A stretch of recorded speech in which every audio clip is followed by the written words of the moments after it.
Well, good morning, everybody. It's Mike from Cruise Med Adventures here, and this is the cruise news today. And what I wasn't going to come on live today. Woke up with a migraine this morning, but you know what? I decided I'm not going to let it beat me. So, uh, so here I am, and not going to do cruise news today. Do a little something different. We're going to have a topic and for discussion, and that's if what should a first time cruiser expect going on their first cruise. What are they going to experience, and so that's what we'll talk about. But first, let's jump into the chat real quick. And we got cruising is fun anytime in the house. Welcome in. Good morning. Hope you're having a good day so far. Appreciate you showing up. And so anyway, let's start with the topic at hand. And so, we'll assume that you've already booked your cruise. You've been waiting for weeks and months on end. Yeah, the excitement, the anticipation, it's been building up. You've been watching YouTube videos on what to expect, doing your homework, talking to people. And so now here it is. Here's the day. You've made it through the check-in, the customs, all that, and you're walking across the gangway and you're setting foot on the ship for the first time. And so, what's gonna happen? Well, I would say that for the first time cruiser, and I'm thinking back to my own experience when I went on my first cruise, and first thing I was impressed with was how nice the ship looked. You step on board, and maybe you're walking into the atrium area, the lobby area, whatever, and you're looking around, and you're seeing nice glass elevators,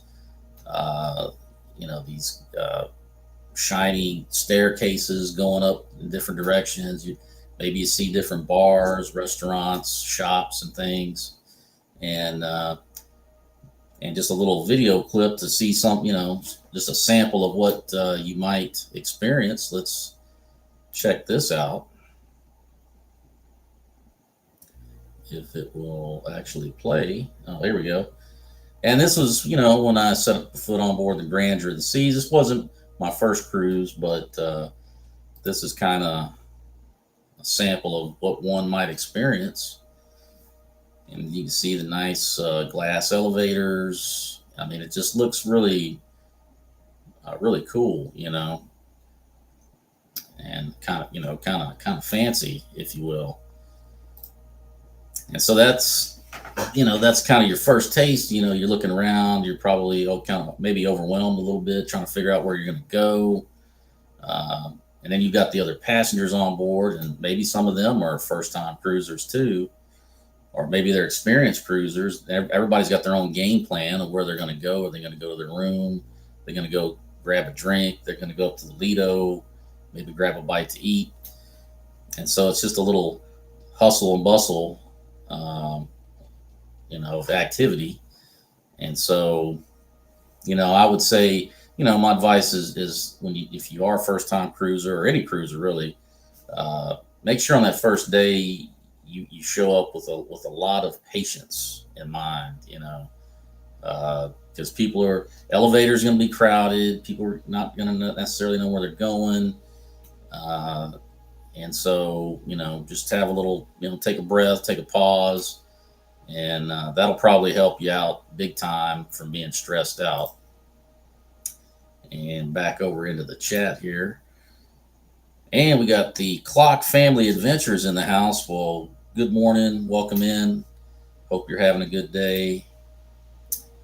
And we got See Me Traveling in the house, listening and driving. Well, hey, I appreciate it, but please be careful out there. Let's not have any mishaps out on the road. And hey, we got Kathy Mills. Welcome in. Good morning. Listening and working. Well, I hope you're having a great day at work. Hope everything goes smoothly. And we also got the Astute Tourist in the house, stopping in quickly while at work. I can't stay, but wanted to say hello and hit that thumb. Well, I do appreciate that, and it always helps out. And I hope you have a good day too. And we got the Fearless Rambler saying good morning to everyone. Well, good morning to you too. Hope you have a good day. And continuing on in the discussion, so you got on board, and another thing you might encounter is people from the crew members might try to entice you to buy drink packages. They might offer you reservations at the specialty dining. I'm sure they're going to throw in some discounts, maybe. And so, keep an open mind with that. If you don't have anything planned, if you just came on board without any plans already, maybe that's something to consider. If you want to try out a new restaurant or something, or maybe you forgot to book the drink package or the internet package, could be an opportunity. Sometimes they mark those things down. You might get it at a good savings. So that's what I would say there. Just you don't have to. Don't let them pressure you, but just they're just there trying to give you some options. And so then after that, I would talk about food options, because you're probably maybe depending on what your travel was to get there, maybe you didn't eat breakfast. You might be hungry, and so usually there's different things you can do. For example, if you're on a Carnival cruise, you can go up to the Lido deck. You can get a guy's hamburger, Blue Iguana. They have burritos, tacos, that kind of thing. You can go to the buffet, check that out, different options. So there's just that to kind of keep in mind. There's all kinds of different food options, and don't feel pressured like you got to do it all. That's the other piece of advice. Don't think you got to do everything, whether it's a 4-day, 5-day, 7-day, whatever. Don't pressure yourself and think, well, gee, I got to do everything. Or if I don't do everything, it wasn't a good cruise. No, do what you want to do. Just take it in, take it as it goes. And that's kind of my philosophy on it. You're going to have plenty of time to try it, and you may very well not get to do everything, but just don't stress out about it, and don't force it. Just if you see something you like, see something interesting, try it out. Let me go back over here to the chat. And we got Warm Strong Adventures in the house. Well, good morning. Good morning to you. Hope you're having a good day. And we got Controversial Cruising in the house. Good morning. Welcome in. And we got Clock Family Ventures saying hey to everybody. And it seems like that's what everybody's saying, hey to everybody. But yeah, back to the topic at hand. So definitely patience. Don't press. Don't feel like you have to do everything. Just kind of keep an open mind. Take it as it comes. And also another thing, when you get on board, make sure that, well, beforehand you would have wanted to download the app for whatever cruise you're going on, Carnival, Royal, whatever. And when you get on board, open up the app, start looking at the schedule. I know, like if you're on Royal, you'll want to try to book any reservations right away because things fill up. And so just kind of peruse through there and see the things that you like, that you may want to go to. If it's a show and you can book the reservation, do that. If it's once again, if for example on Royal, if you're interested in the Flow Rider or the iFly skydiving thing, or the North Star observation tower, check those things out as soon as you get on board to see if you can make those reservations, because I know those kind of things, they fill up, and if you wait later on, you might miss out. So that's kind of the the thought process there. And if you're just joining the chat, the topic for discussion was things, what should a first time cruiser expect? And if you're setting foot on board the ship for the first time. So that's kind of where we're at. And so we covered walking on board, We covered, crew members maybe trying to sell you some reduced or discounted packages on internet, food, whatever. Food options, the buffet, a lot of, because some of these cruise lines, they have, extra dining options that are free. They're not the paid specialty dining places. Uh, Also, make sure you just don't rush around and feel like you have to do everything. And the next thing that's important is you want to make sure you do your muster drill, which is a safety feature that's required by all cruise lines. When you get on board, you need to check in with your muster station, and you can find that. It'll probably say it on your boarding pass. It'll probably say it on the app, and if not, you can always ask a crew member. They'll direct you where to go. And it's a really easy thing these days. It's much easier now than it ever was in the past. You go, you check in, they scan your card. Maybe they give you like a 5 to 10 minute presentation on how to wear a life jacket, what to do in the event of an emergency. And then once you've got that knocked out, you don't have to do it. You got it out of the way for the rest of your cruise. I mean, it is a requirement. And if you don't go, then they might call you out by name, and you don't want to be, you never want to be one of those people that gets singled out and have to go, deal with that issue. So that's the other thing. And then after that, depending on what time it is on the cruise ship, when you set foot on board, is you may swing by your room, check out your cabin.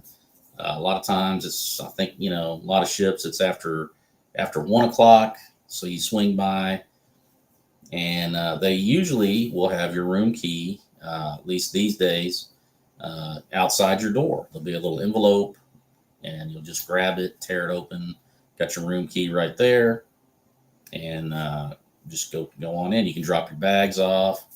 Usually whoever your room steward is will check in with you, and he may give you a business card to let you know, hey, if you need anything, you need towels, maybe you spilled something, whatever the case. Maybe if you want to do laundry, have them do some laundry for you. Call it. There'll be a number. You can call your room steward, or you can flag him down the hallway, and he'll take care of it. And so that's just something to be aware of there. And then once you've done all that, well, then it's pretty much just your cruise has pretty much begun at that point, and pretty soon you'll be out to sea. And maybe there'll be a sail away party. If you're on Carnival, you want to go up to the Lido deck, check out the sail away party where they have a DJ. They'll have people dancing. Maybe they have dance competitions, things of that nature. And then it's just kind of go with the flow after that, and go to the shows in the evening. Maybe stop by the casino, that kind of thing. Whatever it is, whatever your flavor of fun is, they've got a little something for everybody. Like I say, they've got shows, they got Broadway shows, they got comedy shows, they got different bars, different restaurants, they got a casino, they got art auctions, they got shopping, so there's a little something for everybody. And jumping over to the chat, got the Z Show Cruise Fund making it in. Well, welcome in. Good morning. Hope you're having a good day. Good morning, Big Texas Mike. Well, thanks, Z. I appreciate that. And then the other thing we'll talk about just before we wrap it up is, because if you're on a cruise, one of the main things about it is you're going to go hit ports, and depending on how long your cruise is, you may have multiple ports. You may have 3 port visits, 2 port visits, whatever. And so, in regards to the ports, that you can either do excursions, you can just simply get off on your own, go explore the port, get a taxi, or just walk around in the little cruise area. They always have restaurants, shops, bars. They have plenty of stuff right there, usually by the pier. You don't have to go very far to enjoy all that. And so usually those areas, right close to the pier are pretty safe. You don't have to worry about too much there. If you want to do an excursion, you can either book the excursion prior to getting to the cruise ship, or you can go see they usually have a shore excursions desk on each ship, and you can just say, hey, what do you got? They may have a deal. They may be able to get you a discount. They'll let you. I mean, they'll give you some options, and then keep in mind also that some ports that you go to, you don't go pierside. You anchor out, and they have what they call tender boats to ferry you from the ship to the pier. And so you want to find out about that and see what time. Sometimes you have to get a tender pass or whatever, or maybe it's included with your excursion. But all that stuff you can talk to the either the shore excursion desk or the guest services, and they can help. They can give you some info on that. But that's just something to be aware of. And another thing is you don't even have to leave the ship on the port. A lot of times, there's been a lot of times where, uh, you know, I didn't leave the ship, and that's a good pro tip. If you're on a ship that's maybe kind of, maybe you're not used to the crowd and you haven't been able to enjoy some things, maybe the Lidos, hot tub, whatever, water slides, maybe there were a lot of lines. Well, if you wait till a port day, usually it's like a ghost town, and you've got the pools to yourself, the hot tubs, the water slides, and so that's something to consider too. Um, just a little piece of advice there, and that's pretty much. And one last thing, I know some people that are thinking about, maybe they're going on a cruise ship the first time, they're worried about, well, am I going to get seasick? Or is the ship going to be rocking real crazy? And now, granted, I spent 20 years in the Navy, so I've sailed in all kinds of conditions. So for me, it's not a big deal. I don't get seasick, and I've been in some pretty hairy sea conditions. But as far as my cruising history goes, there might have been 2 or 3 nights in all the cruises that I've done where I felt like it was rocking significantly. But my advice to you on that is, if you're worried about it, then go get yourself some seasick medications. They have different ones. You can talk to your doctor about it. But they have a lot of over-the-counter methods, or drugs that you can get. And if you're really worried about it, get the medications, get the patches, whatever it is that you're going to use, and make sure you use it. And but I don't think it's me personally. I think there's a lot of remedies to help you out with that. I haven't, but and then again, you have to also keep check with the weather reports, and you can find out information on sea states and stuff. But yeah, that's let's see, we got here in the chat. Z Show Cruise Fund says I'll be doing the pop up this afternoon. Well, okay, well, hey, everybody, go check that out for sure. Let's make sure we're supporting everybody. And we got Destination Fun making it in. Hello to you too. Good morning. Hope you're having a good morning so far. Well, that's about it. That's I thought I'd do little something different today. I was going to cancel. I woke up this morning, and sometimes you get these migraines, and it's hard to even get out of bed. So, but I decided, you know what? I'm not gonna give in. I'm gonna stick to my schedule. And instead, we did a little cruise topic. So I hope you guys appreciate it. Hope if let me know in the comments if you like that kind of thing too. I can work that in. But hey, consider hitting the thumbs up on the way out. And if you haven't subscribed, consider subscribing. It's 100% free. It really helps me out, helps the channel out. And I always appreciate anybody that watches, subscribes. But that's going to do it, folks. And we got one more person. Just want to say hi to them real quick. We got Gucci TV in the house. Well, welcome to you. Hope you're having a good day. And Kathy Mills, hope you feel better soon. Thanks for pushing on through. Well, thank you, Kathy. Thank you for showing up. And Gucci TV saying hello. Well, once again, I appreciate everybody that showed up, and and I'm going to go ahead and get up out of here. But I hope you guys have a great day today, and I will see you on the next show. Take it easy, everybody.